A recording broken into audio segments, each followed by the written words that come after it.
Hey guys, so in this video we're going to cover a small topic in DBMS. It's called normalization. So let's look at why do we need normalization and what its forms. So normalization, it actually refers to a process of uh, assessing how the relationships were made and looking if there are, if is there any way that we can make all those relationships look better, right? So usually one of the greatest problem in any storage device is the redundancy. So why does redundancy happen? So a redundancy happens through unchecked you know because the whoever the designer of that system is unaware of all the duplication that is happening. So due to this, so a lot of redundant data will be put in the database. So it is going to cost us a lot. So in the DBMs, we try not to put any of such data into the database. So we ensure that even before creating the actual tables, only during the design process, we try to assess if there is any possibility of any redundant data being entered into a certain table. So how can we know if there is a little possibility of some redundancy in a table? So we can analyze what sort of redundancy could happen and how can we eliminate such possibility. So all of this can be done using the normalization. So how? So we do have a lot of normalization techniques. We have up to 6 normal forms, but as per the industry standards, it was good to have any relation having up till the normal form of 3. So now let's look at the different types of normal forms. So here we can see we have the 1NF, the 2NF, 3NF, and BCNF. So these are the major 4 normalizations. So for any enterprise related application, the whatever the kind of database that we're creating, it is usually enough to be it would be enough for that data to be present in the 3NF or even in BCNF. So now let's look at the normalization. So this is the 1NF. So what 1NF says is, so the normalization one, it says we should not allow any multi-valued attributes. So what is a multi-valued attribute? So here in this table we can see that this column called courses is having 2 values, which is C1 and C2. So it is not a big issue if you think of these two as a single entity. If you think C1 and C2, yeah, it is a single entity, then we don't have any problem. But the main problem arises when you are treating both of them as individual entities. That means you want the system to recognize C1 as a separate record and a C2 as separate record. So this makes this column as a multi-valued column. So that means this column courses can have a multiple values. It can have a single value. It can have any number of values. So this is not a great way of storing data in column. So we have to make sure that each column will uh, will only hold a single value. So so what are the ways that we can eliminate this thing? One way is we can create a different column with we can name this as the courses 1, we can name this courses 2, and we can say courses 3, and we can create n number of columns, and we can place each of them, each one of them in a single column and assign null to wherever it is not existing. But as we can see, if we try to do this, we again will get a lot of null values in many of the columns. So it is also not a great practice. But see, to eliminate the first number form, what we do is we try to duplicate the rows. I mean, we are going to create another record with 1A and place C2 there. So in this way, we ensure that this courses column will only have a single value, uh, but there might be some sort of uh, redundancy happening due to due to this kind of arrangement. uh, but we'll see how even this kind of arrangement can be arranged properly without any duplications. So by ensuring that there are no multi-valued attributes, we can say that this table is in the 1NF. Now let's move to the 2NF. Okay, what does the second normal form says?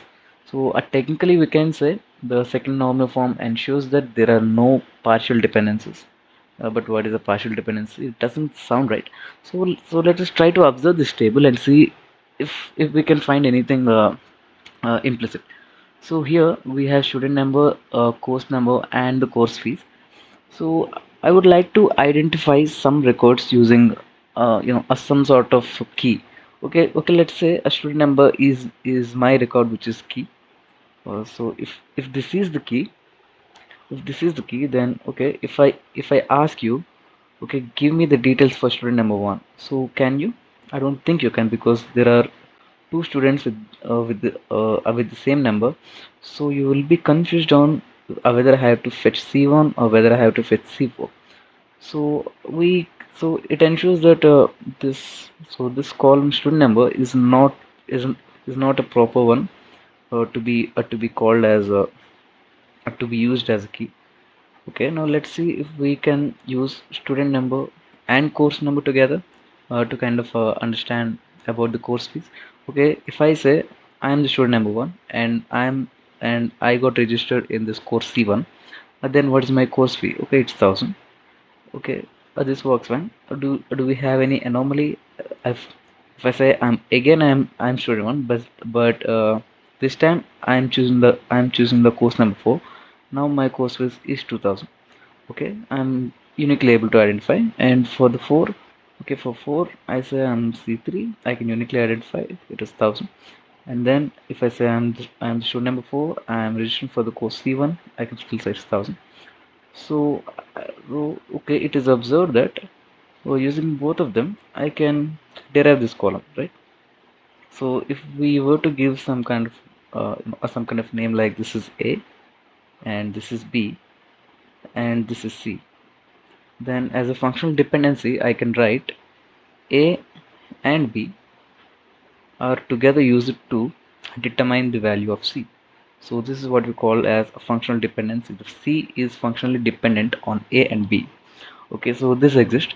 So it's fine. We can have functional dependencies. We can have composite functional dependencies.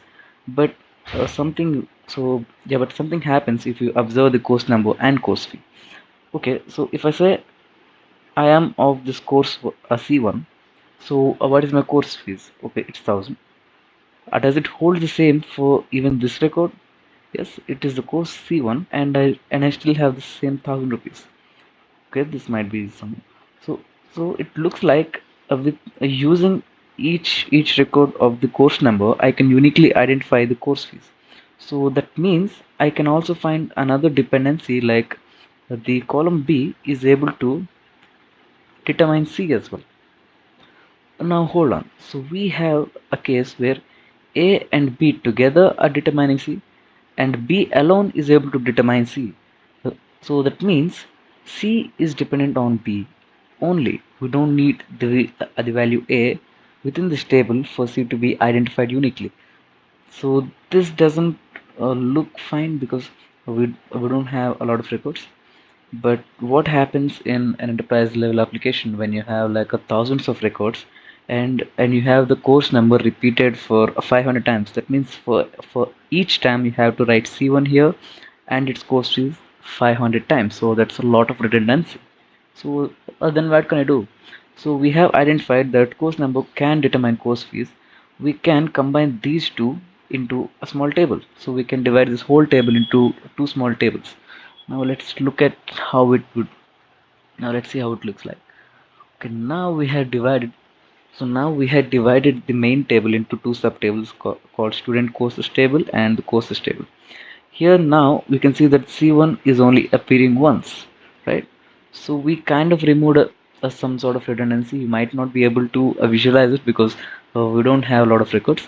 But assume that C1 of 1,000 is only present here once, but due to some reason, a lot of course of see, a lot of students are taking course C1, then C1 has to be present here.